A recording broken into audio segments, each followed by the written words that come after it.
welcome back. It is officially 2020 and today I'm going to be talking about my 2019 best and worst.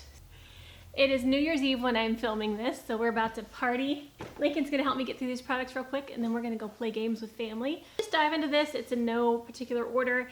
Some categories I have a best and worst, some I just have a best. I think one I may just have a worst. So we're going to start off with foundation. Okay, so for foundation I'm kind of cheating because I have two bests. And I feel like they're very similar. One is high-end and one is drugstore. So my best foundation for the year is the Guerlain Natural Glow Foundation 16-Hour Wear. This is my favorite foundation. I wish that they did have one shade lighter, but I make it work. It's not like too insanely too dark for me. Only other downside is it does have quite a bit of fragrance in it. Guerlain is known for their fragrances, and so the foundation does have fragrance in it. But the foundation is beautiful. If you want a drugstore version that is not so heavily scented, I feel like this foundation is a very similar feel and finish. This is the Flower Beauty Light Illusion Foundation. They did come out with lighter shades this year, so I am able to use this in the winter now. And I feel like they're very similar in their dewiness. So for dry skin girls, this stuff, these right here are my favorites. I am on Accutane right now, so most of my other foundations don't work. These two do. Top foundations. Okay, now my worst foundation for 2019. This one is going to make some people angry, but that's okay. Everybody has different skin. Everybody has a different opinion, and this is the worst foundation I've tried this year, and it's probably, actually no it is, I've seen it on people's best of the year. So again, think about your skin type and what you like, but the worst foundation for me this year is the Loreal Fresh Wear Foundation. I've talked a lot about how much I don't like this foundation, so I'm not going to talk on it much, but it just doesn't work on my skin, so this is my worst one for 2019. Moving on to eyeshadow, I'm going to start with my worst one, and it's not that this is an absolutely horrible palette. Not that this is the worst palette and you can't work with it and it's horrible. It's that it's so expensive and it doesn't wow me. So for me, the Natahsa Denona Lila palette is my biggest, I don't want to say regret because I'm glad I found out I don't like it, but at the same time, this is my biggest disappointment and this is my worst palette of 2019.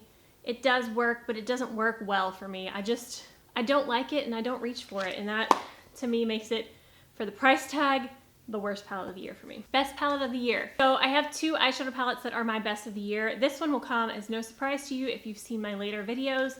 It is the ColourPop So Jaded palette. I feel like this is an all-around wonderful palette.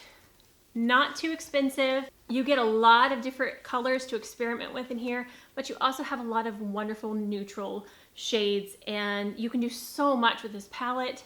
I feel like this is just the all-around perfect palette for me. And I'm so glad that I have this. I can do almost anything I want with this. So Jaded is my number one for the year. Coming in at number two for my best of the year. So the Natahsa Denona Lila palette disappointed me, but the mini Lila palette has been my go-to. If I want to do something super quick, I use this. This shade right here, it blends the best of any shadow I've ever used. So I use these two a lot, and then sometimes I'll throw color in there too, but this right here is my go-to. If I need to quickly put on eyeshadow, I just grab this and I know what I'm doing and it blends quickly. So this is best of the year for me. Moving on to bronzers, blush, and highlight. Now, I only used primarily a face palette. I didn't have individual bronzers, blushes, and highlights for this year. I used the Hourglass Ambient Lighting Edit 4 palette. So this was my best of 2019. I now have the Ghost palette. I'm sorry it's so dirty, but it's you know, it's reflective. So I have the Ghost palette for this next year. I've already been using this quite a bit. So I don't know if you could tell by how much this was used, but you can see pan here and here. Like my bronzer and this finishing powder is basically gone. So definitely well loved, and this is what I used for the majority of my bronzer, blush, and highlight for the year. Highly recommend if you can still get the Ghost palette and the shades work for you. I use every single one in this, so it's definitely a wonderful investment for me. Moving right along, we're gonna go on to concealers. My best concealer of the year is the Milk Makeup Flex Concealer. This is the one I've been using lately, my go-to. It's not as full coverage as Shape Tape, which is what I used to use all the time, but I really have grown to love this concealer. It is almost gone, and I will need to buy another one soon. The absolute worst concealer for me for 2019 is the Jouer Essential High Coverage Liquid Concealer. Again, this is another product that I know a lot of people really love, and some of my favorite YouTubers, this is like their all-time favorite concealer, but this makes me look old. It does not work on my eyes, my under eyes, and I tried so many times to make this work, but this is just, it doesn't work on my skin. All right, next up is powders. I don't have a worst powder, but I do have two for my best powders of the year. One being the Milk Makeup Blur and Set, which you can see I photographed right there. Love this powder. First half of the year, this is what I used pretty much exclusively. And then I found the Maybelline Fit Me Loose Finishing Powder. I love them both, and I use them both just depending on what mood I'm in. All right, moving along, we're gonna go on to best brush. Now, so my best brush of the year, this actually I've only had for about a month, but it's that amazing and I love it so much. This is a new brand, it's called Complex Culture, and when you look at this brush, it looks kind of weird and it looks like, how on earth do you use that? But this is the perfect brush, especially if you want just one brush to do so much. I contour with this brush. It is a contour and blush brush. So you take it this way and you contour, and you can fluff it up and blend it out easily. You can blend the temples. And then you take this part right here. It's a little bit looser. It's not as densely packed here. And you use that part for blush. I love this brush so much and I highly recommend it. I really want to try the rest of the brushes from this company, but this one is definitely a hit in my book. Okay, moving along to setting spray. My #1 setting spray for the year is Tarte Stay Spray. Now, I use the Glow Recipe Watermelon Ultrafine Mist more than this, but I don't know, that's more of like a skincare spray. So this is a true setting spray, so that's why this one is it. I love the watermelon from Glow Recipe though, but this is a very good setting spray. We're nearing the end. Let's go on to brow. So my favorite brow pencil for the year is the Winky Luxe Unibrow. It's pretty much all I use. This is an older one. The packaging has changed, but this is still my #1 pencil. It's a thicker pencil. I like to get my brows done quickly, so that's the type that I like to use. For brow gel, my favorite one this year has been the Milk Makeup Kush Fiber Brow, and I have the shade Dutch. I got this before there were more than 3 shades, so I don't know if this is my perfect color. It's a little bit dark, but I love this. It's perfect for quick brows. Favorite mascara of the year, one I've used the most is the Essence Lashes of the Day. This is my favorite Essence mascara that I've tried. I have tried several. I am working on a video where I'm testing all of the Lash Princesses and seeing which one's the best, but this beats all of them. So this is my favorite mascara this year, Lashes of the Day. It's a very good one, and it's like $3. Liquid eyeliners. So my favorite liquid eyeliner I actually don't have right now, I ran out of, but that is the Physicians Formula Eye Booster, and they have a new waterproof one that came out this year that I love. But coming up second is the Tarte Maneater. I love, it's a little different. It's a very short brush, but I actually really like this. So I've been enjoying that one. And on my worst list is pretty much anything with a thick marker, but this is just one that I got in a box. This is Kaleido Cosmetics, and this is their Obsidian Waterproof Liquid Liner. I just don't like how fat of a marker is, so not a fan.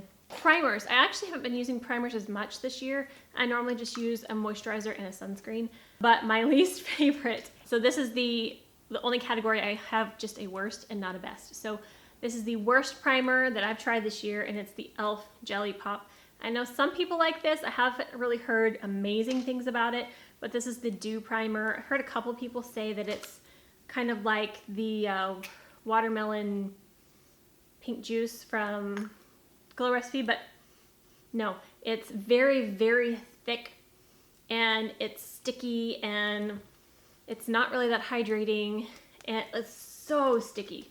I don't like this. I don't like the feeling of I don't like my face feeling that sticky. It just feels like I have glue all over my face. All right, last up we have lips. So my favorite, and again, this is one that I got recently, but my favorite lip gloss of the year is the Fenty Gloss Bomb. Now, everybody has talked about how amazing this is, and I totally get the hype.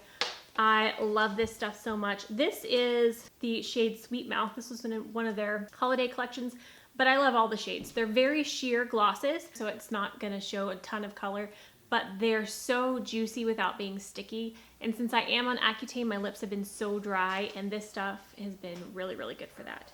Last product, this is my last best of 2019. It's kind of partly because I love Harry Potter, but this is the Charlotte Tilbury JK Magic Lipstick. This was in her Hot Lips 2 collection, and it was made for J.K. Rowling, who wrote Harry Potter. So aside, I actually really love this formula and this color. I'm wearing it today. It's a little bit less pink than what I normally wear. It's a little more brown, but I actually do enjoy this, and the packaging on this is absolutely stunning. That is my last favorite best of 2019. I think I covered everything, hopefully. The next video I will be filming in 2020. You will see this, it'll already be 2020, but I can't believe it's another year, and my little man, come here Stinky, is gonna be 3 this year, which, hey, we still have 8 months. Not 8 months, wait, what? Wait, what? We have 8 months, because August, yes. We still have 8 months of a 2-year-old, but he'll be 3 this year.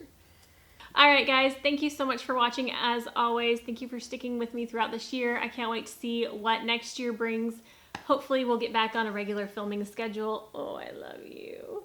If you did enjoy this video, please give it a thumbs up. And if you haven't already and you want to see future videos, hit that subscribe button down below. And we will see you next year. Stay gorgeous. Bye. If you did enjoy this video, please give it a thumbs up. And I can't talk. So, Lincoln, you want to say bye-bye 2019? He's like, bye. Ooh, got shadow all over this. You got pants! Are you happy? Babe? He's looking at himself on the camera and it's so cute. Ooh, careful, careful. High five. Fist bump. Fist bump. Handshake. Hey, handshake. I know. I know. Tell me about it. No lipstick. No, no. No, sir. Okay, you're not going to ruin that brush. Sorry, that's Mama's. So, hi. I'm almost done.